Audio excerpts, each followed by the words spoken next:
What a stressful week this has been, between Konami telling us that they would release the list towards late August, and it actually ended up being the last day of August, to the community banding together and spamming all sorts of horse vomiting memes throughout their social media.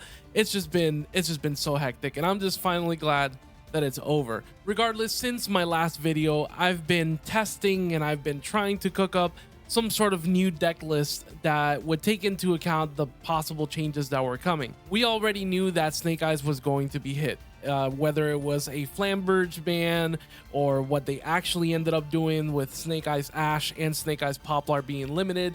We needed to make some deck changes because Snake Eyes was the driving engine that was making Infernoids somewhat competitively viable, and we knew that the Snake Eyes were going to be hit, so we needed to shift and adapt to whatever the new meta was going to be.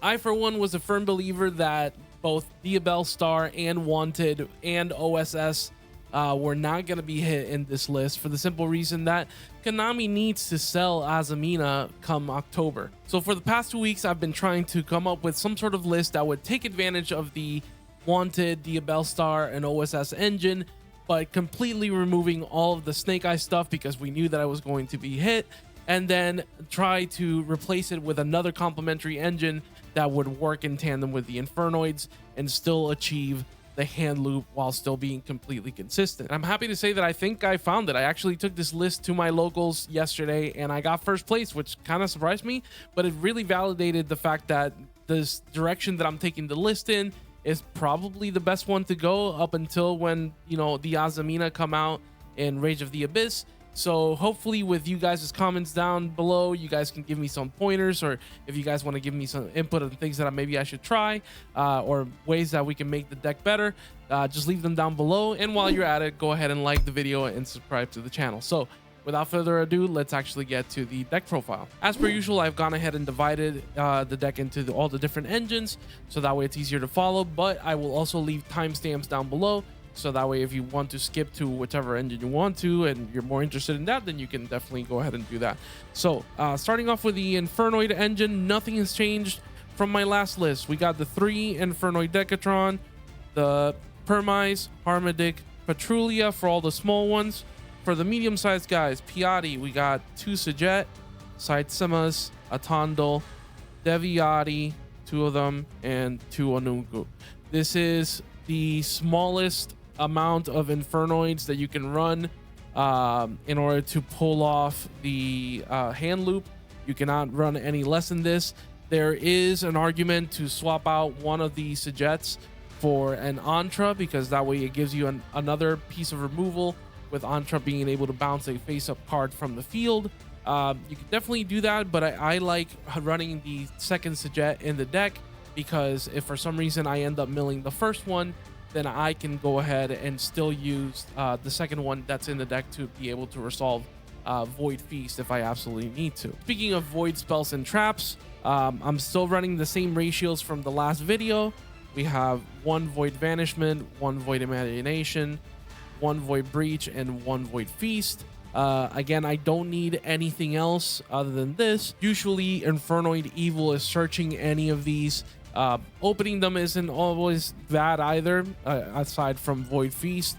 Void Breach has come in clutch plenty of times, because if I open up an Anunku or a Deviati in hand, I can just activate this and then basically either Heavy Storm them or Dark Hole them off the bat.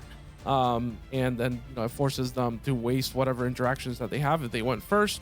Now, I wanted to talk briefly about Void Imagination, because a lot of people say that you should be running, especially with the larger count of Infernoids, you should be running more of this.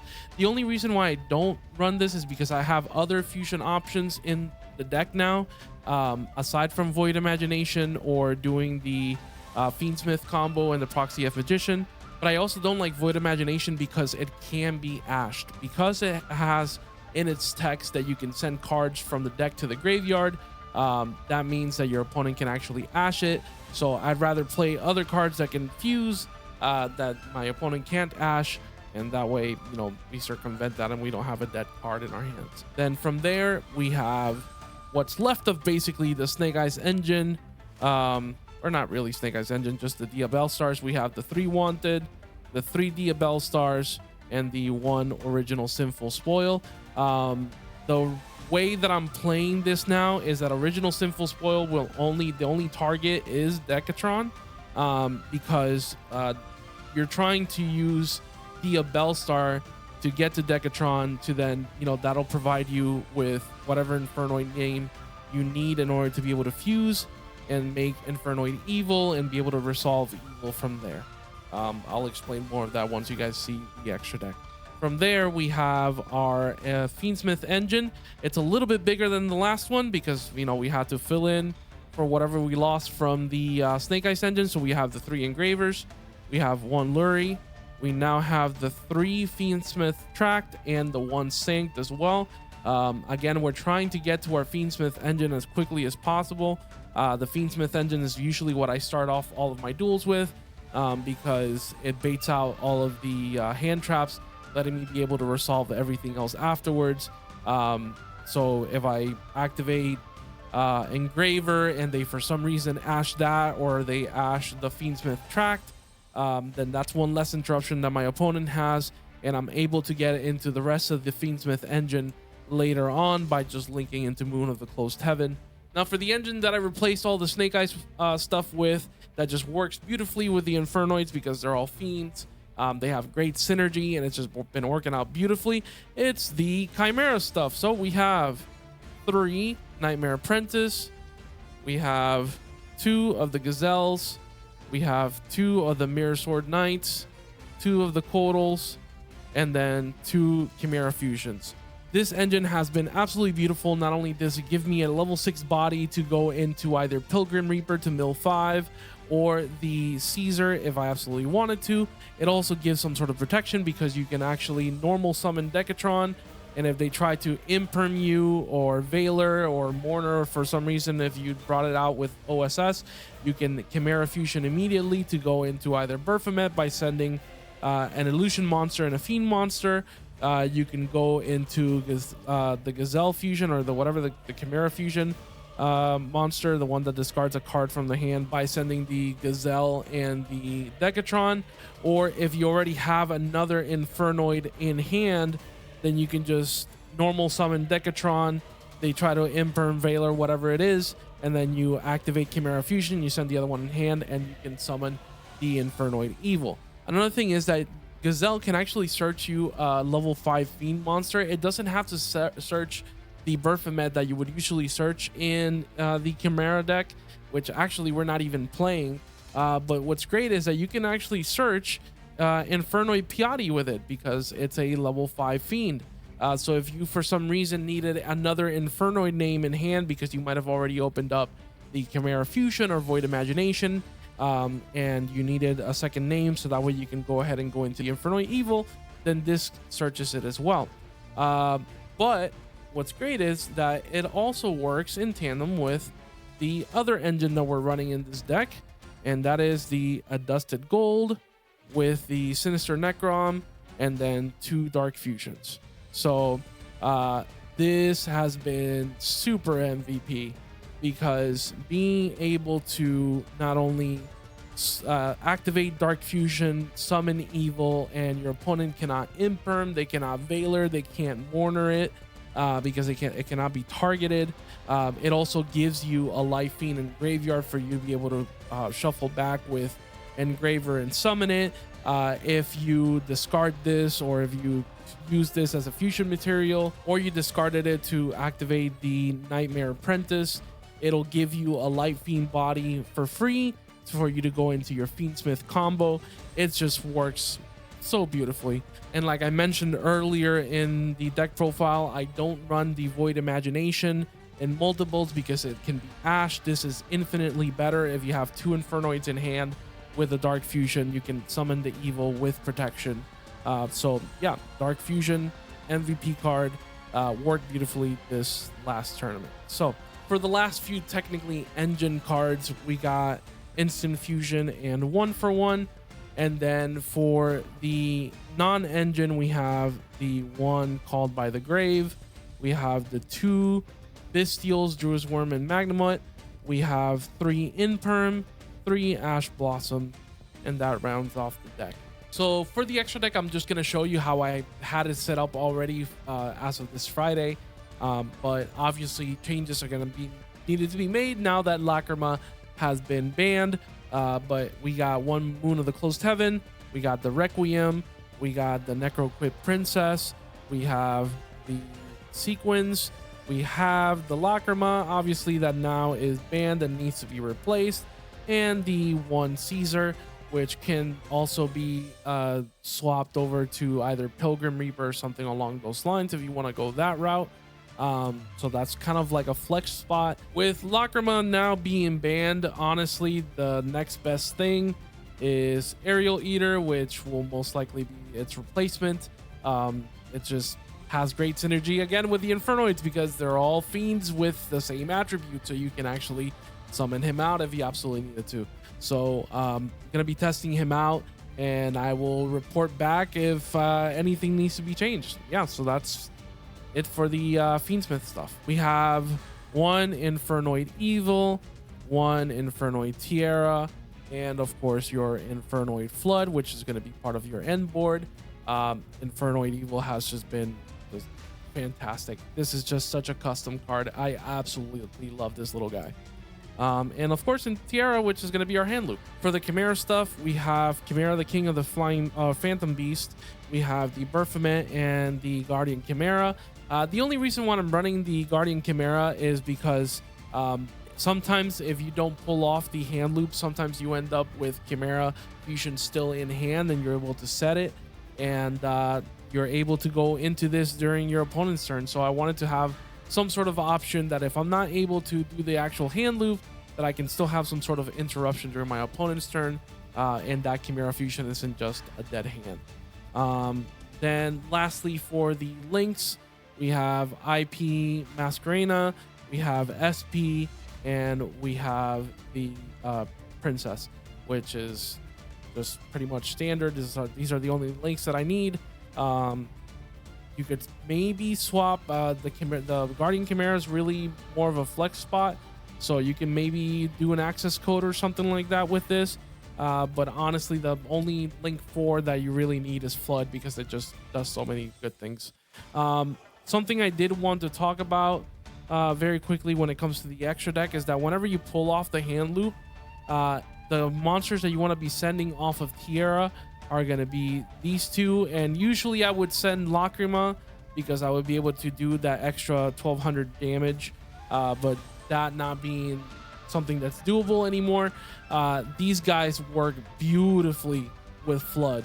Most of the time, I'll end up banishing a Decatron to revive Deviati or Anunku or something like that, and my end board will be Flood with a Deviati or Anunku on the field, and then these two guys will be in the grave, because whenever my opponent summons something or activates something, I'm gonna go ahead and banish this guy to summon the Decatron that's banished back onto the field, and then proc the Infernoid Flood to banish whatever card on the they have on the field without targeting. And then Infernoid Decatron is gonna also activate its effect to send another Deviati or another Anunku for another negate.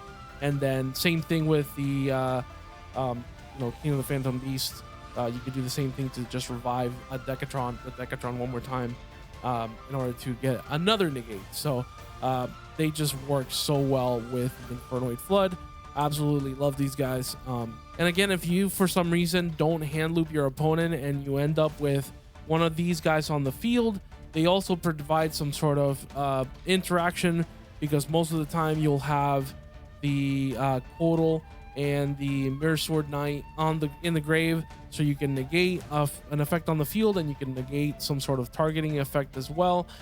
So yeah, they're just great. They just have so much synergy with both Flood and with all the other Infernoids. So yeah.